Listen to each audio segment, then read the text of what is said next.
The first duty of government is to protect our rights. It's our job to maintain the proper role of government in what we were tasked to do.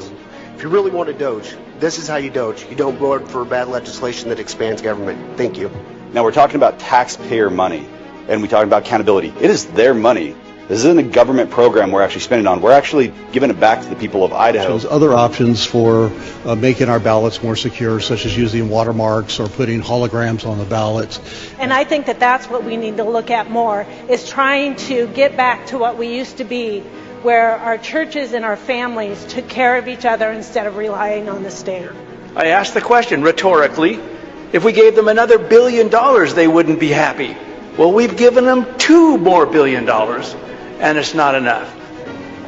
We need to start making Idaho first. We need to start making America first. Other states like Texas and Florida have enacted similar laws to address illegal immigration, both locally and in their communities. And Idaho has the right to protect itself when the federal government has failed to do that. COVID presented us with quite the enigma.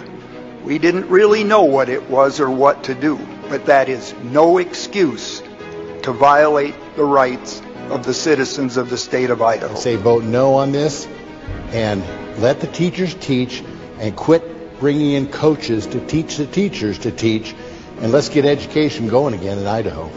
I don't know what's coming after this current administration for the feds, and we need this law because our federal laws on immigration have failed.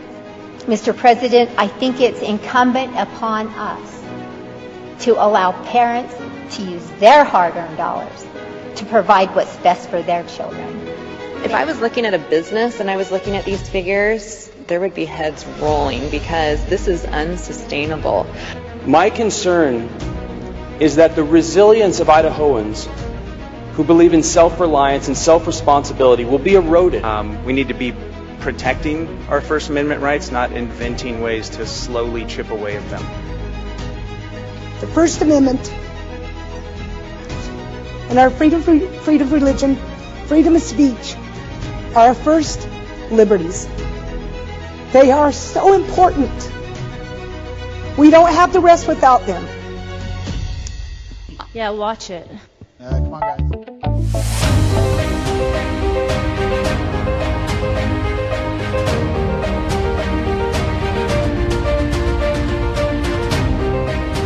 All right, good morning, folks.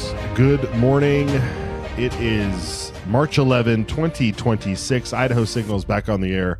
My name is Matt Edwards. Apologies for some of that mishap with the music. The button has shifted. It happens. But we move on. It's always, it's the best thing about being live. Before we get into it, do we have a live shot? Let's go to a live shot of the House if we have it. House Bill 822 is now before the floor. This is this anti-groomer bill that I mentioned to you yesterday that we talked about that made it out of committee.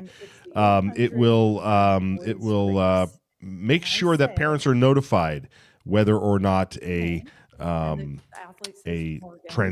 social transition is happening with their child, be it at school or with a doctor or some third party. If they're getting involved with a child, a minor's social transitioning, that the parents need to be notified about it. You can't do it secretly. And so that's what's going on here. We expect this to be debated for a little while. And so we will keep tabs on this, and we'll probably share this whole debate online for you to watch later. But we will make sure to keep the tally on this. We expect it to pass. But it won't be without some fireworks on the floor, I'm sure, from the Democrats. There certainly was a lot of those fireworks in committee the other day, as we shared with you.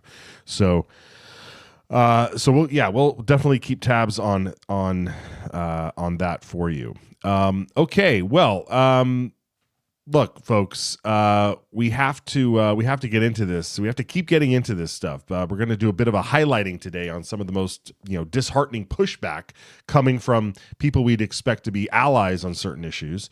And one, of course, is this fight over the mandatory E-Verify and other illegal immigration bills that are currently sitting in a chairman's drawer. These are these simple common sense measures to enable employers to stop hiring illegals. And right now it is this fight is exposing the fault lines in Idaho. The lines that many people didn't want to see. And for anyone who is America First or Idaho First, these lines being drawn are actual lines in the sand. And we'll soon be addressing who is on which side of that in the upcoming election, God willing. But the arguments against E-Verify are so thin that they collapse under their own weight. It's cumbersome for business. It's not the employer's job to enforce immigration law. Like, give me a break. This E-Verify system is a free, quick, online check. It takes a few seconds, and it confirms whether a new hire is here legally and legally allowed to work, and if you're legally allowed to hire them. You're not playing Border Patrol. You aren't suddenly an ICE agent. You're complying with federal law, which protects legal Idaho workers from wage suppression. Relying on government welfare, shielding taxpayers from the billions in uncompensated costs illegals dump on our schools and our hospitals and emergency services. It's basic accountability. It's the same kind we already demand in other areas. Take childcare and daycares in Idaho. State law requires that these private facilities, that they run background checks on every potential employee to make sure that they're not hiring child molesters or abusers that could harm children. Nobody cries, "Oh, it's a burden," or it's not our job to enforce criminal law. It's common sense to protect the vulnerable. So why the double standard here? E-Verify does the exact same thing. It verifies during the hiring process to prevent harm. In childcare, the harm is to children. With illegals, the harm is to our economy, our communities, and our sovereignty. So if you're okay mandating checks to keep predators out of daycare, but you balk at the idea of keeping illegals out of the workforce, your logic doesn't hold water. Unless, of course, your real position is some sort of Cato Institute libertarian fever dream of complete open borders. Hey, and if that's you, own it. Own it. Come out and say it. Embrace that chaos of no enforcement, no verification. Just let anyone in, watch our wages crater, and our entire culture implode. And we'll soon see how popular that idea here is in May. But you won't own that, because you know what'll happen. Instead, you'll hide behind the semantics and these misapplied principles. So let's cut the pretense. The loudest objections aren't coming from high-minded philosophy. They're coming from people who benefit from the status quo. Cheap labor in ag, construction, hospitality, and it's from those who protect them. Look at Senate State Affairs Chairman Jim Guthrie, who's sitting on these immigration bills like they're radioactive, refusing to give them a hearing.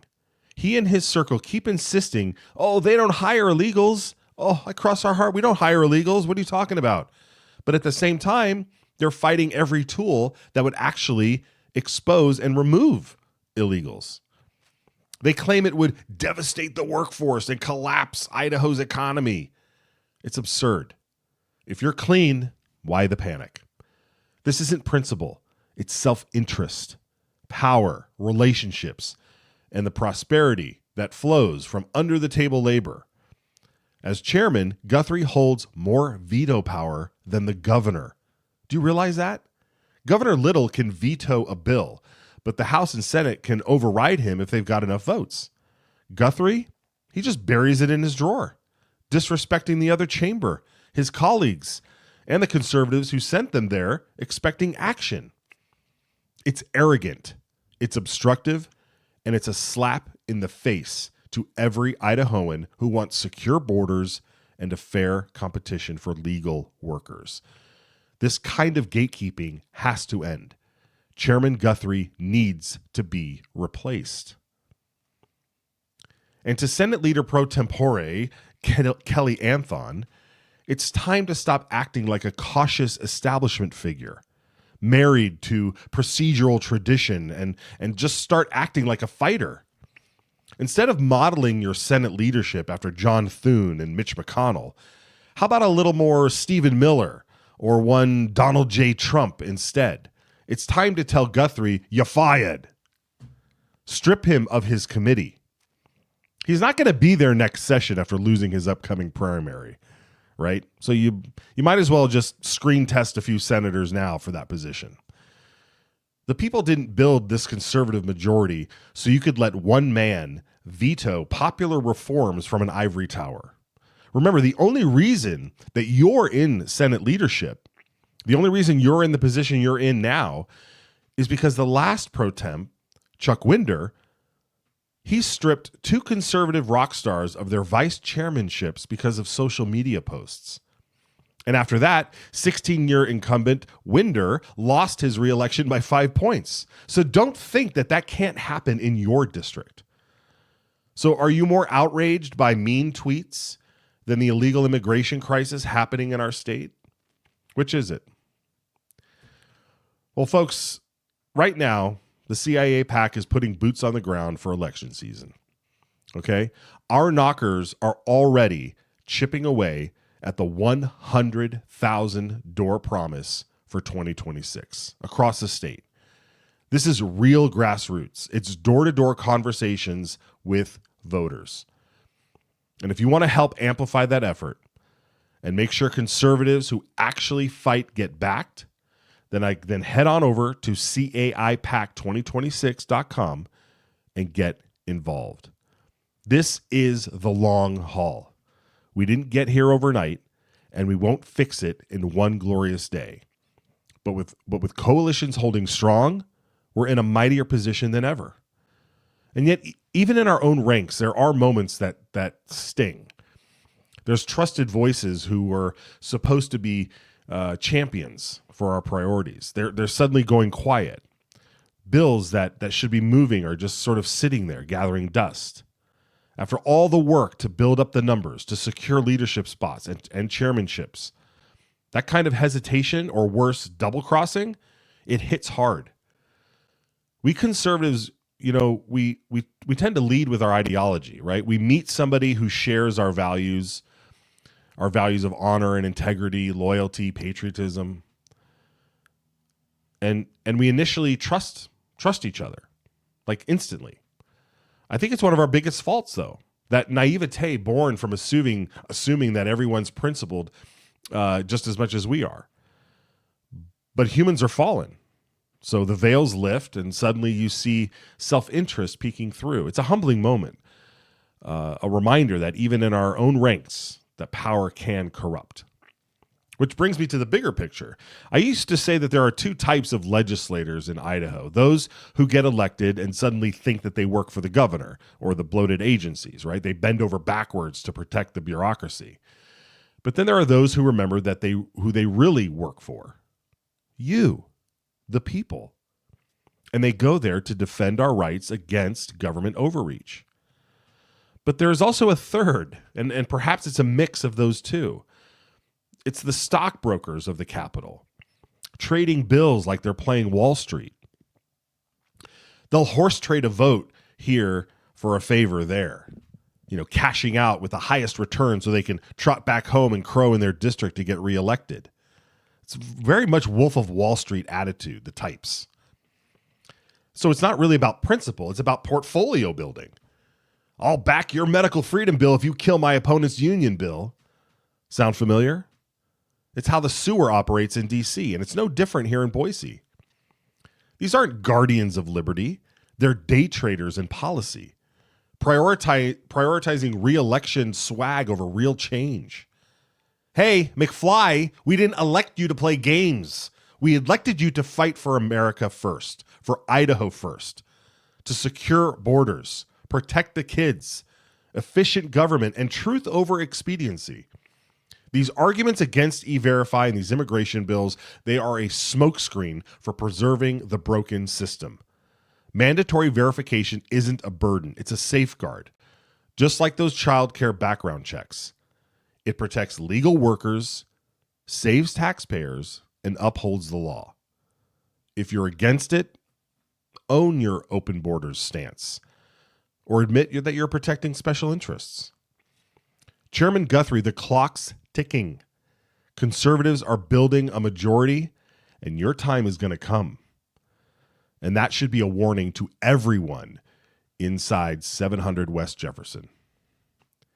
And to you good folks out there, stay vigilant. Keep the pressure on. Emails, phone calls, show up in committee. Because if we let this slide, that long haul, well, it just gets longer. That's all. Because we are not backing down. And one other person that does not back down in any of this is out of East Idaho is Brian Parsons. Brian Parsons joins me now. Hey, brother, it's good to see you. You put out an article yesterday on your website with withdrawing consent that tackled a lot of this issue about chairmen using their drawers to just basically veto a bill and not give it any daylight. I know it's personally happening to you, but we're also seeing it with this immigration. Walk us through a little bit of what your article is about and what you hope to highlight.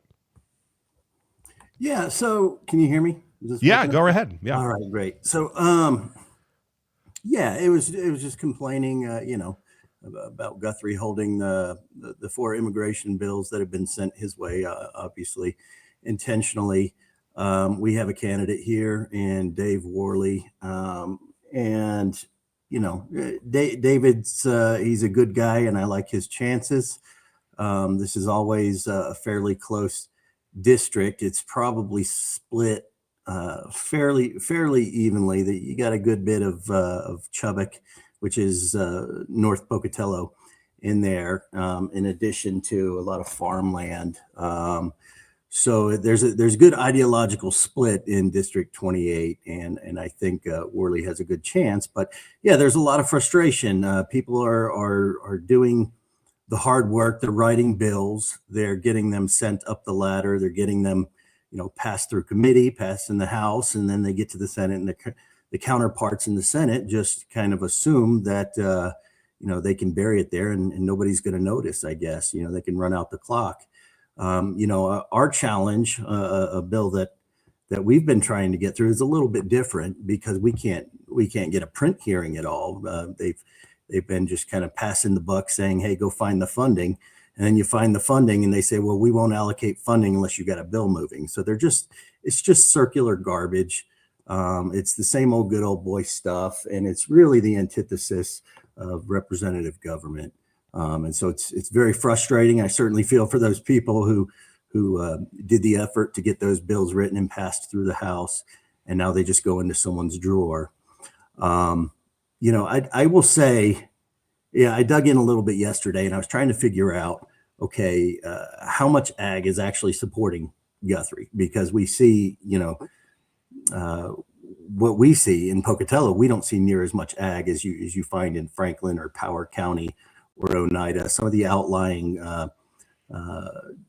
municipalities, counties in Guthrie's district. So I looked it up, and I'm going to be honest, I was shocked at how much there is. There's about 2,000 farms. They do, in this region, about $10 billion in GDP. So you start to see how much money you're really up against. It's daunting. It's absolutely daunting. It's like if I was the candidate and I looked at that, I'd be sweating. That's a hill. That's a hill to climb. That said, if you look at historical performance, I do think Guthrie is vulnerable.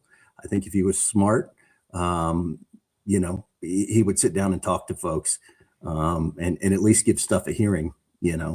I think that's the point of representative government. They need to be debating these things and not unilaterally deciding. He needs to represent the entire district, right? Not just the farmers. And the way that he can represent them is he can go before the people, and he can go before these committees, and he can explain their position and why these bills are detrimental to the region. And then he can cast his vote accordingly. What he should not be doing is burying bills without debate. Yeah, and that's exactly it. Like, make the case, right? Like, make the case. In my opening remarks, I'm calling out that a lot of their arguments are weak because I don't think they're truthful. I think they are from one side of their mouths, they're saying that they don't hire illegals, that they go through the H-2A process, and the federal government needs to do a better job to allow more immigrants to qualify so that they can hire them. But at the same time, they're saying if we implement laws against illegal immigration, that the industry is going to collapse. So you know right off the bat that they're not being truthful here. And if they were being truthful, and the other side saying that they are for open borders, they are the sort of folks that just need, we just need to have unfettered access to the market for people from all over the world, so that way we can have the cheapest amount of goods and the cheapest amount of labor, and everybody will thrive from it. But we know that that's not true. We know that was not how this country was built, and so we have we're not dealing with honest people here. Yeah. And one of the things that I mentioned in that article is, we have to look in the mirror a little bit, and we have to take some personal responsibility. And what I mean by that is, for so long, my parents and my grandparents, they didn't want us out working in the fields like they did. I like to tell people, when my grandfather came back from World War II, he drove from Columbus, Ohio out to Idaho, and he worked the fields for Green Giant. Earned enough money to buy an engagement ring, and then got married to my grandmother when he returned. And so, our parents and grandparents didn't want those things for us, right? They wanted to send us off to college, which, 50, 60 years in, after Stafford loan programs and stuff, and we find out how much of a scam that is, right? That's just a cash cow. And now all of a sudden we're having to look to trades, and we're having to look to manual labor and find the dignity in that sort of thing. And you look at what AI is doing, and it's eliminating a lot of cognitive and cerebral jobs. And, so we do have to take a little bit of blame, but at the same time, we have to, find the dignity in working on a farm, or in, or even in implementing and advancing technology, so that, you don't need as many manual laborers out in the farm. So it's a conversation that has to be had. The problem is they're not willing to have it, right? They say, no, we want illegal labor. So. Right. And your point about the AI and the automation and the future, like what industries are our kids going to be getting into? What is going to be available for them out there? And if we're supplanting that availability with illegal labor or cheap labor, we're setting them up for failure, because I don't know any kid. You take any kid out of the city, and you bring. I remember I grew up in the suburbs, and we would head out to my aunt's farm, drive 3 hours to spend the week there during the summer. And it was, talk about core memories, talk about, it's in our DNA as Americans. We are a nation of farmers. We are a nation of ranchers. We are a nation of people who built things from the ground up, from nothing. And sure. I just see us robbing our children and grandchildren of that experience. And so go into a little bit more about what you're seeing with automation and with AI and the and the things that are not going to be available for our young ones.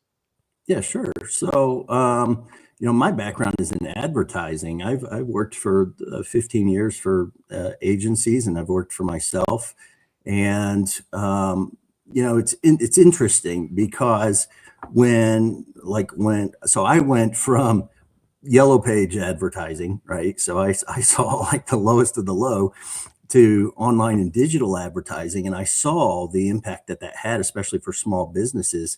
And I said, wow, this is the future. And that was like 15 plus years ago.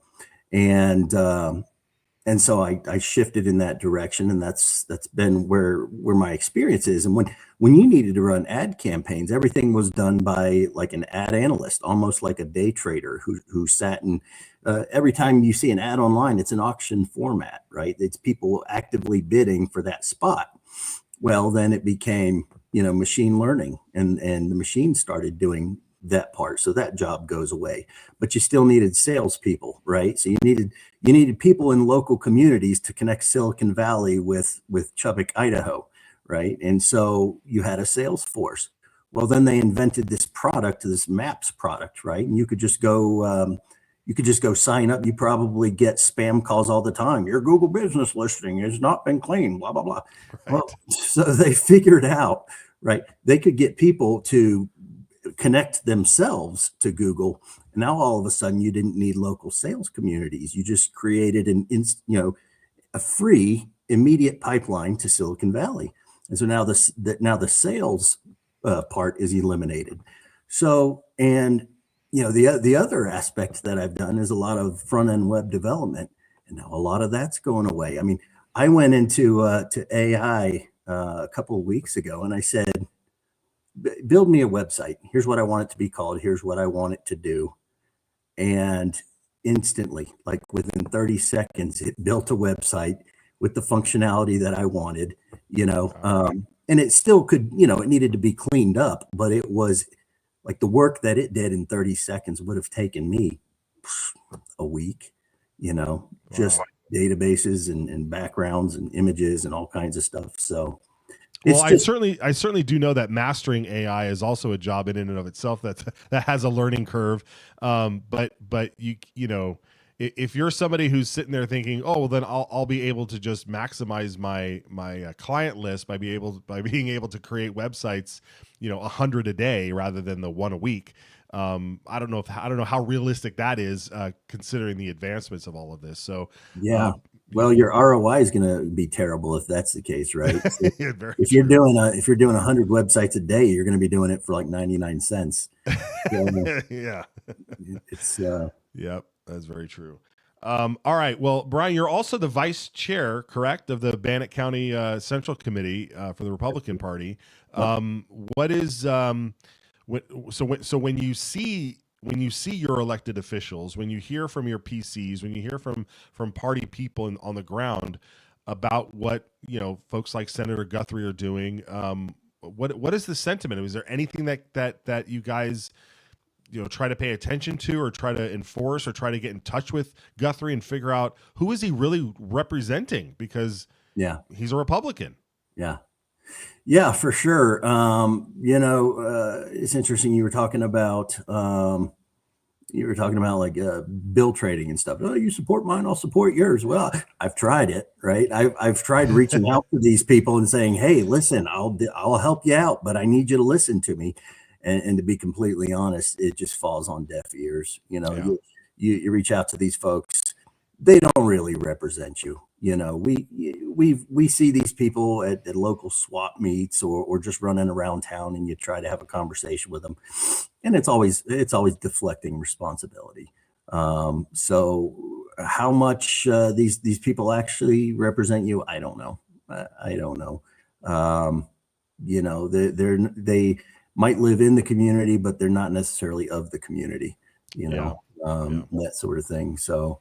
The sentiment in terms of the Central Committee, I can tell you, at least, I'd say good conservatives hold a majority of seats, and everybody would be pretty upset about it. I think there are certain tools available to the party where parties, have censured elected officials and things like that in the past. And, here in East Idaho, that's a contentious deal, when Bonneville County tried censoring folks, it backfired big time. And so I don't know if that's a first line of defense that we utilize, but certainly private conversations and then just trying to replace them, trying to get rid of them. If you don't respond, we'll help other people take your seat. So. There we go. Yeah. All right, Brian. Well, thanks so much. I encourage everybody to go over to Withdraw Consent, bookmark the website there. Great writings from Brian. And Brian, where else can people follow you and keep tabs on your work? Yeah, I'm on mostly just on X these days. I think it's like _ at Brian Michael P or something like that. I don't remember X. I've got stuff on Facebook. I try to avoid Meta as much as possible.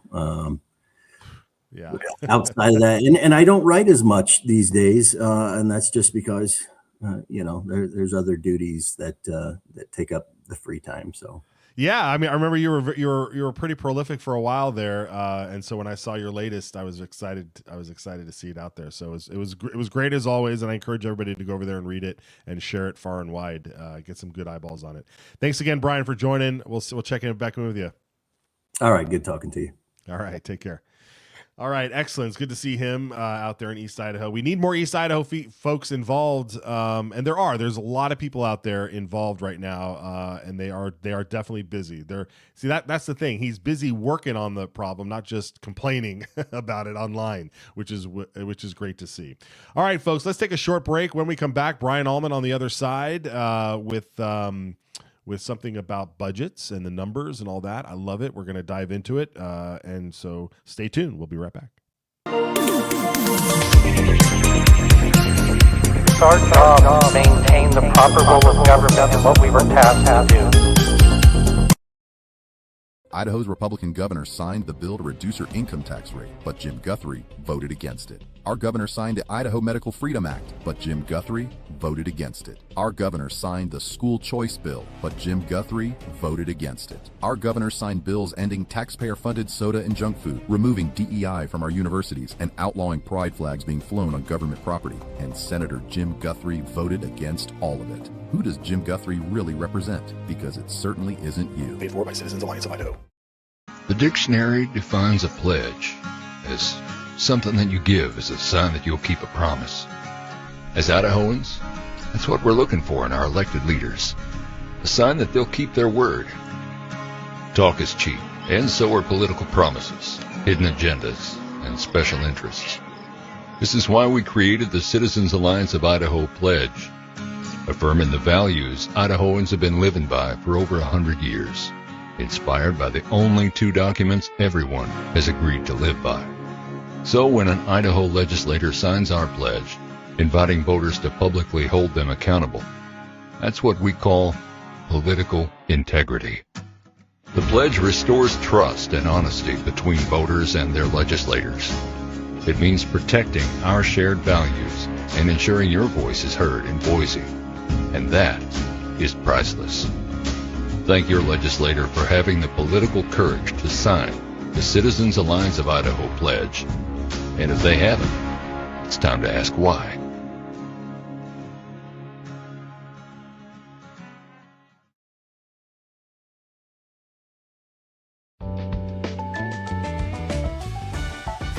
All right, folks, there it is. That's the vote tally for House Bill 822, the stopping the secretive transitions, being able to notify, making sure that we notify parents if there is some sort of social transitioning going on. If you're a third party and you're aware of it, you got to call the parents. This is crucial stuff, folks. This is crucial stuff. This is our kids. It was a party line vote, apparently, there. It looks like all the Democrats, including Jack Nelson from District 26, the registered Republican who is retiring. And he's just going to say, you know what? I'm all in with the Dems, as I usually am. Once again, Birch missing this vote. It's so fascinating. It's really fascinating to watch which votes Birch is not showing up on. He's the Democrat out there in that little swing district. There's folks out there during the last election in 24 that had Trump signs and Birch signs in their yard. Let's bring in Brian Allman. Brian's at the Capitol now. You've heard those stories, right? Steve Birch voters having Trump signs and Birch signs, and he conveniently misses some really important votes that might piss off a Trump voter or two.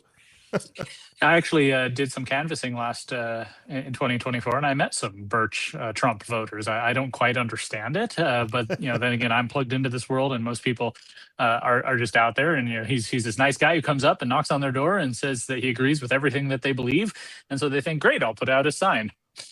Yeah, that's pretty much it. And then he gets away with not voting on certain bills like this one. Right. Okay, let's get into it. You're at the Capitol. You shared a photo. Do we have that photo? These were the protesters outside while 822 was being voted inside. Yeah, they're actually, I can actually flip my camera, I think. Oh, they're still there? Yeah, right down shot there. Hey, there's the live shot. Yeah, well, they've grown a few. Oh, now we have. There's about 20 people down there. They looks like the average age is about 75, and it's mostly the usual suspects. Yes, definitely the usual suspects. Yeah. Okay. Anyway, they've got enough airtime. So, yeah. Well, just one more thing on this bill. I wanted to mention. So you played yesterday the protesters who were at this committee hearing for House Bill 822, and they were very angry. The Democrats apparently wanted to file some sort of complaint, as it were, about the way the committee was handled. They felt that they didn't get enough leeway and enough debate, as if that was going to change any minds. After the conclusion of that vote, Representative Rubel, the Democratic minority leader, she moved to include a minority report with the House Journal. Jason Monks, Representative Monks, the majority leader, he moved to suspend the rules and allow that the report not be included. And that came after about a half hour of being at ease so that they could caucus. So they were preparing for this moment. Who knows what it portends? I don't know if the Democrats are going to go even harder on, trying to use procedural motions to slow things down. But it seems like it's getting frosty in there. Yeah, and normally, Democrats, knowing they don't have the numbers to actually win any of these fights, they certainly, when they want to pick their battles, they do. And it's fascinating that it happens to be with the transgender and this trans thing. I mean, it's like, this is their final stand. It's so bizarre. It's such a spiritual battle, Brian. We talk about it all the time, but it's fascinating what they've decided to really stand up for in this crazy world. Yeah, they're dying on the hill of being able to take your children and secretly transition them without your knowledge. That should scare all of us. Yeah, exactly. Yeah, there's some of the footage from yesterday. Okay, all right. Well, let's shift gears here a little bit, because yesterday you released an article over there on Gem State Chronicle. How much is Idaho really spending? Because speaking of Democrats and a few Republicans, they've been making the case that our spending is actually, even though the dollar amount has gone up, it's actually in line with inflation and population growth, perhaps. So when adjusted for inflation, we're actually flatlined here. Can you go into what you've discovered and what the argument is? Yeah, so this gets a little bit wonky, but I think it's really important for people to keep in mind. If you look at just numbers, how much the state government spends, it's gone up quite a bit, spiking especially in 2021, 2022 with all the COVID money from the federal government. But then the Dems come back and they say, well, actually, it's if you account for inflation and population growth. So if you do per capita, that's per person, and account for inflation, so just adjust based on that inflation rate each year, which remember, we had 9% inflation during the Biden years, then it's flat, and they're right. But what they're not telling you, and they were spreading this graphic around before our town hall meeting a couple of weeks ago in District 14, where we have both the JFAC co-chairs in our district. So they were preparing people with these talking points. What they're not telling you is that this is just general fund. General fund is your sales tax and income taxes that go into the state government and is used to pay for certain things. However, there are other funds where the money comes from. There is dedicated funds, which is hunting licenses, fishing licenses, highway taxes, everything that has a specific use. Those are called dedicated funds. And then there's federal funds, which makes up over a third of our budget, and that's things like Medicaid or certain public school funds, certain highway funds, a lot of federal money. I did an article a couple of months ago about the cost of all this free money. Not only is it our tax dollars, but it takes our state employees time to apply for these grants, and then they have strings attached that shape our policies. So it's definitely not just, it's not flatlined. If you take into account federal spending and per capita or dedicated fund spending, that per capita inflation adjusted rate actually is going up. And I think that's important for people to remember. Yeah, and I think we have those graphics popping up below where you kind of show that there is some growth happening down further in the article there. The graphs pop up. But the one of the things that I wanted to note, and I lost your article. Here it is for people to understand, that these three buckets are general fund, dedicated funds, and federal funds. those three buckets aren't the only things either being counted or sometimes not being counted, right? I mean, there's this other bucket of continuous funding, which which it somehow, for some reason, is some of those continuous funds don't fall into these numbers, correct? Correct. And this is something that Fred Birnbaum over at Idaho Freedom Foundation has been doing a lot of work on. And he pointed me to this report that was presented to JFAC in one of their fall sessions last year that actually shows how much they're continuously appropriating. It's because the state law that says that the legislature has to appropriate any money that's spent. Well, they do this little trick where they move it over to continuous appropriation, and it doesn't appear in the legislative budget book. So all the stuff that JFAC behind me is debating, they're not actually debating these continuous appropriations. They've moved them off the books, and they're just kind of tallied separately. And I was surprised to see the pie chart. The pie chart looks very different when you account for this continuous appropriation. It's something like $4.6 billion on top of the existing $14.5 billion budget. So that's still even more money that our state government is spending that the Democrats and some of their Republican friends want to claim is not happening. Yeah, exactly. And so you have here that the total 17.6 billion, that total there, and this comes from the LSOs. This isn't your total. This is the LSO's total. That 17.6 that is our true number of spending, not the one that you look on when you look at the budget graph on the front page. Exactly. So the amount of money that state government spent in fiscal year 2025, which was July 2024 through June of 2025, was 17.6 billion, whereas other places you'll see a number that's more like 12 billion or 14 billion. So the way the numbers work, you can twist them to try and say whatever you want. So you get the Democrats who are trying to say that, well, state government spending really hasn't gone up, but they're doing that by ignoring dedicated funds, federal funds, and these off-book continuous appropriations.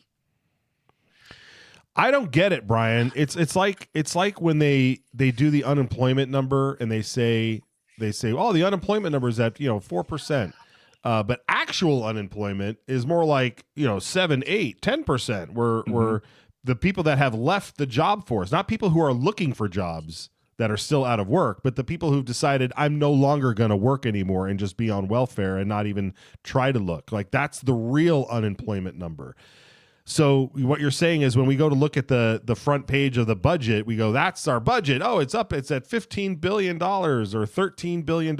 No, if you actually want to count all of it, it's $17.5 billion. Yeah. I mean, do we have a record of what the budget was, I don't know, 5 years ago when you include all of the continuous funds? I mean, this is kind of like, how do we know? We don't even know what we're talking about. Once again, no clarity. It does make it hard to compare apples to apples. You go back and, some of the things that were on book before, they've been moved off the book since. Fred did a whole article last year about Lava Hot Springs, how it used to be included in the budget and the appropriations, and then they shifted it off the book. And now it doesn't appear in that number, and it's in this other number. So it makes it hard, for somebody like Fred, who's done this for his entire life and has forgotten more than I'll ever know, or somebody like me who's spending a lot of time trying to do it now, it's confusing enough. But for the average voter who's just reading the headlines and saying, oh, how much are they really spending? How much of my tax dollars are going to this or that? It's tremendously confusing. And I'm doing my best to try and explain it so that people have an actual baseline to go from. But it is a complicated subject. And I guess the bottom line is that spending has increased. They are continuing to grow government with our tax dollars. And so cutting it 5% this year, cutting it 4% next year is not the end of the world. It needs to be done. Oh yeah, well that part absolutely needs to be done.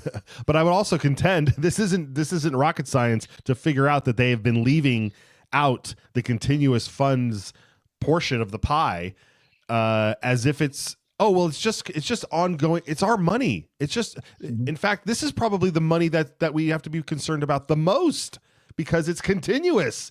Is it never checked? I mean, my last question, Brian, is continuous funding ever looked at by JFAC at all? Who pays attention to it? That's, I think, the $1 million question there, or in this case, $4.6 billion question. Remember the trouble we had with Representative Harris's bill to try and get some accountability for school funding, and that was just for a small portion of this.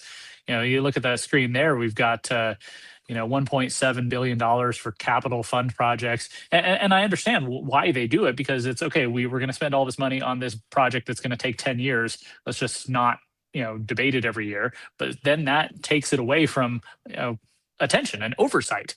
Are they spending the money properly? I have no idea. Do the people in JFAC have any idea? This was presented to them during a fall session where they met for a couple of hours on one day last November. Is it factoring into their debates on bills this year? They have enough to worry about without thinking about, well, what about all these off-book spending? Where's that going? Wow. Frustrating indeed. All right, Brian. Well, we'll keep tabs on this, of course. I mean, this was a fantastic article. Guys, please head over to gemstatechronicle.com to find this article. The title of it, How Much is Idaho Really Spending? Mind-blowing. Absolutely mind-blowing.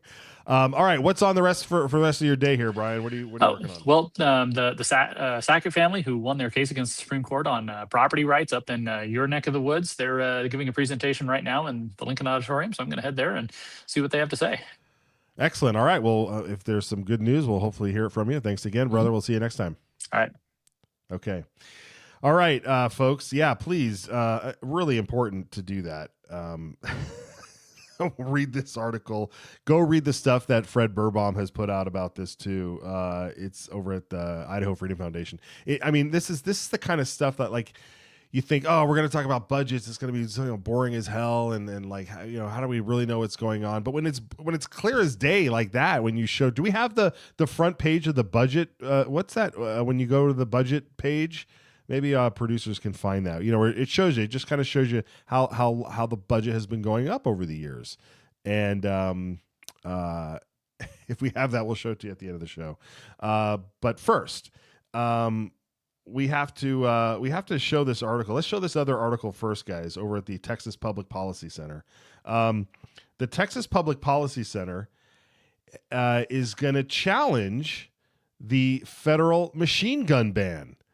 So, as you know, machine guns are you can't own a machine gun. The normal, everyday person can't just walk into a gun shop and buy a machine gun.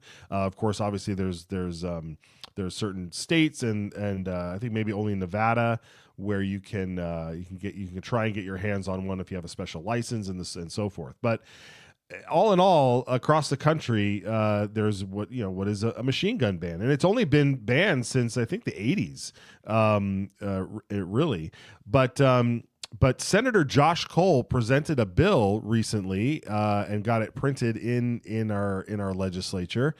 And what are we calling it? We're calling it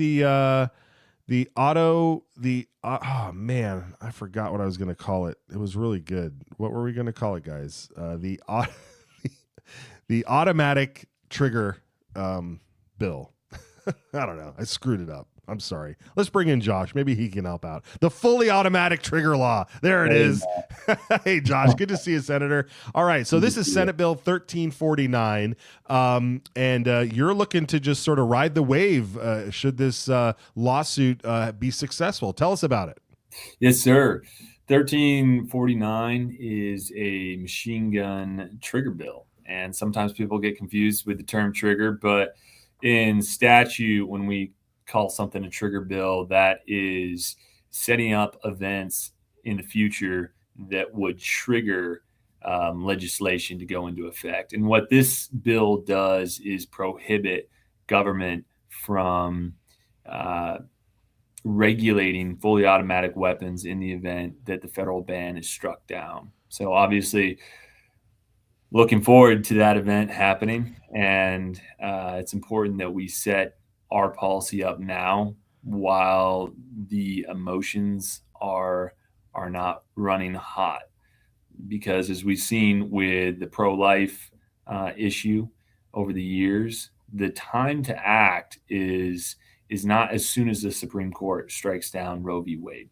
The time to act was years before when we set up reasonable policy in the event that Roe v. Wade was struck down. So that was kind of the genesis for this idea, is to protect Idahoans' God-given rights to defend themselves. And we recognize that the federal ban is an infringement on the Second Amendment, and the state of Idaho, we need to start having the conversation about how we can push back on that infringement of our rights. Yeah. Okay. So, and I mean, this is probably going to be the ultimate trigger law, because it's going to be so triggering to some. But I guess at its core, growing up in Idaho and so forth, like what has been the conversations regarding, I can own a semi-automatic, I can't own a machine gun, a fully automatic, and where and how does that do both of those make a difference? I mean, you kind of look at the worst case scenario, a mass shooting, right?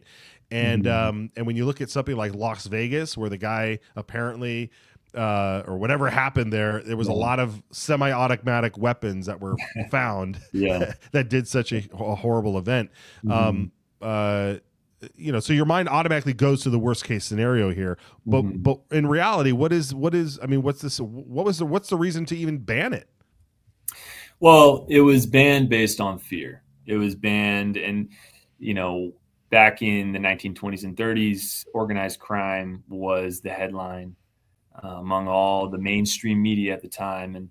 And looking back, we can realize how they used those stories to form control over the citizens. When we look at our history, our people were much more free than we are today. Our ancestors were more free than we are today. And we should all take massive umbrage to that.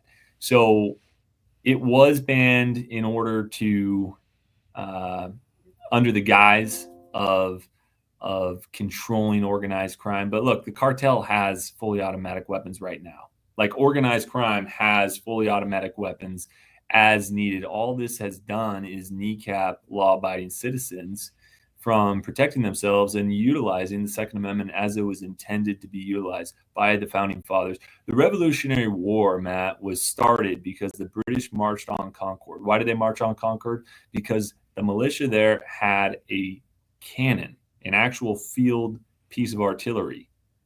And when the founders won that war and they wrote out the Bill of Rights, I believe that that's what they had in mind. And when they were talking about common defense of the militia, they started the war over a cannon, not their hunting rifle, not a pistol for self-defense in case intrusion happened. It was for the defense of their communities from tyranny. So when we look at fully automatic weapons in that regard, in that perspective, I think it's well within the scope of the Second Amendment. And I would much rather live with dangerous freedom than safe tyranny any day of the week, for sure. Yeah. Amen, brother. And to back up your point with the cannon, the famous Alamo flag from Texas, come and take it. It's come and take our cannon. You want it, you got to come and take it. It's not the long rifle that they were using back then. It was the cannon. So to your point, I think that is well stated. That's really well done. Okay, so do we have it did pass committee, I believe, right? Is it on the floor of the Senate soon? What's the status of the bill right now? So the bill was printed. It is still in the State Affairs Committee. Don't tell me. Don't tell me. We were going to hear it. It hasn't been drawered yet. Okay. But there was input from multiple national firearms rights groups. They just wanted more time to look at it. So I actually held back that from being heard in committee, and we're getting ready to run a full hearing soon. Overall, I think we have strong support throughout the caucus. Republicans recognize, many of them, at least the ones that I've talked to, recognize that fully automatic weapons never should have been banned. And I'm excited to see this lawsuit that you mentioned coming out perfect timing. And we foresaw that this period with the makeup of the court, this is the time for Second Amendment activists and enthusiasts to push hard, because we have a favorable makeup within the court. We have sitting justices who have already opined on the Hughes Amendment and really the overreach that it is. I think what we need to do is start pushing legislation that prepares us for an overturn through the federal court system of this law. And also beyond that, once we've established those trigger protections, let's start moving in and seeing what we can do to progress our rights as the laws are even standing now. Excellent. All right. Well, we wish you luck with the bill. We'll definitely be keeping tabs on it. Thank you. Yeah, real quickly, I want to play a clip from the Senate floor. Pardon me. This was earlier this week. You stood up and debated in favor of House Bill 583, the short-term rental bill. Guys, go ahead and roll that clip. The conversation we've been having here on the floor. What I've heard mostly in opposition to this bill is angst with the industry of short-term rentals in general. And I don't think that adding specific regulations so that we can engineer demographics within our city is the right way to do things. What this bill is about doing is creating a level playing field for regulations. If you want to add a regulation, let's just make sure that all property owners are under that same regulation. This is about fairness in the marketplace. I think we get ahead of ourselves when we talk about how essentially we don't like what short-term rentals are doing to communities, and so we're going to kneecap them with regulations that hurt the businesses. That's not the Idaho way of doing government regulation. And I think this bill does strike a nice balance, providing property rights to Idahoans. Thank you, Mr. President. That bill passed out of the Senate, thankfully, and it heads to the governor's desk for signature. Josh, I wanted to highlight this, not just specifically for that bill, but just as a point of reference to folks out there that, earlier in the broadcast when I had mentioned there are two types of folks who head down to Boise to legislate, and it's one thinks that they've been elected to work for the governor's office, and the other know that they work for the people and they're there to help prevent government overreach. Though what you said down there on the floor just cut across so much of that, because it was here you were at the state level trying to protect people from overreach at the local level. Talk to me about your mindset and how you keep that from how do you because some people go there with the same mindset and then they lose it. Well, thank you. I appreciate that. When I was first running, talking to so many constituents, many of their grievances with government actually came at the local level. So I'm very aware that no matter what level of government we're talking, tyranny and not just, the hard tyranny that we think about, but really just overreach of government can take place. And we've seen a lot of abuse of governmental powers think of the library board issues that we've had over the last few years. It's very important that we at the state level make sure that Idahoans' liberty is not being infringed upon by local governments. And that's kind of a tough thing to get across sometimes at the state level, because so many folks do end up seeing themselves as agents of other bureaucracies and other parts of the government. I've had a lot of conversation with lawmakers that essentially say, look, I'm representing my city. And when he means my city, we're not talking about the citizens of that city. We're talking about the city council members of that city, the city planners, the police chief.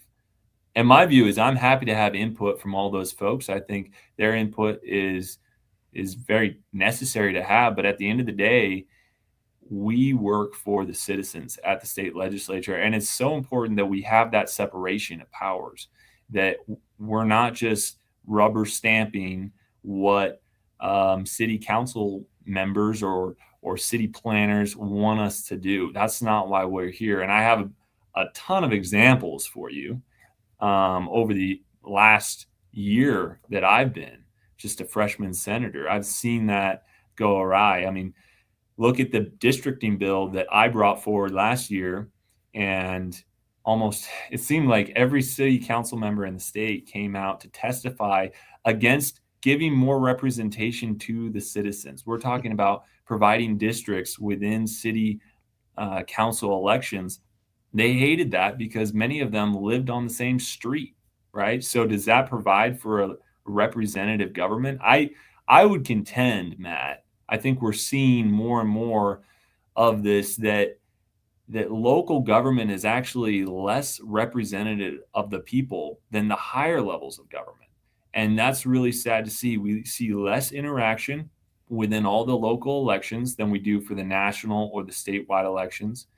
And we have city governments that are not necessarily acting in the interest of the liberty of the people. And we saw that with this bill, particularly with the short-term rentals. There was just ridiculous onerous regulations that were being placed on property owners who have property rights like everybody else, simply because city council members didn't like the industry. They're like, well, we just don't like short-term rentals. Long-term rentals, they're fine with, but they had ideological problems with short-term rentals.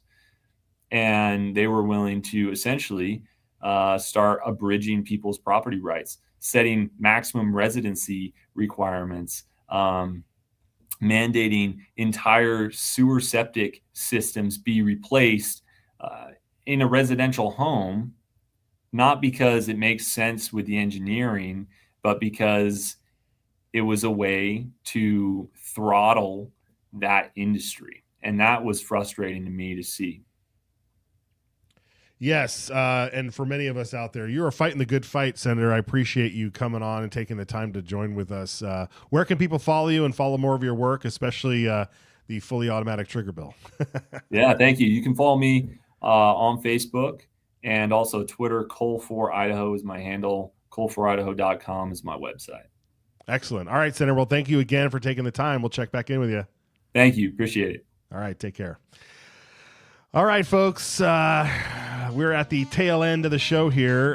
We want to remind you that we have a call-in number. 208-402-4915 is the number to call in. Give us your reaction, especially for the fully automatic machine gun trigger bill. We want to know your thoughts on that. And anything else, we'll play it on the air. Also, over at YouTube, that's the YouTube channel there. Tons of great content. We're going to chop up this show, put it into small clips and bits and whatever, and send it around so you do the same. Also, IdahoSignal.live, where you can listen to the broadcast live in audio only. It's like a radio station 24/7 to save on your data so you don't have to look it up My Ugly Mug all day. And we are brought to us, our sponsor, AmericanSmokeCo.com. American Smoke Company. Smoke salts, Pacific Coast sea salt, smoked with fantastic woods for hours on end to get this delicious smoky salt to put on your fine fixins there. AmericanSmokeCo.com. All right, folks, we will see you tomorrow. Happy Wednesday. And enjoy, never let up, never relent. And call Senator Anthon and tell him to kick Guthrie out. Idaho proud, American true. Church bells ring through the valley air. Rodeo lights, what a life we share. Esther Perpetua, forever we'll sing. God, land, family. Let freedom ring. So raise that flag, let freedom fly. Echo liberty from plains to mountains high. America's heart beats red, white, and blue.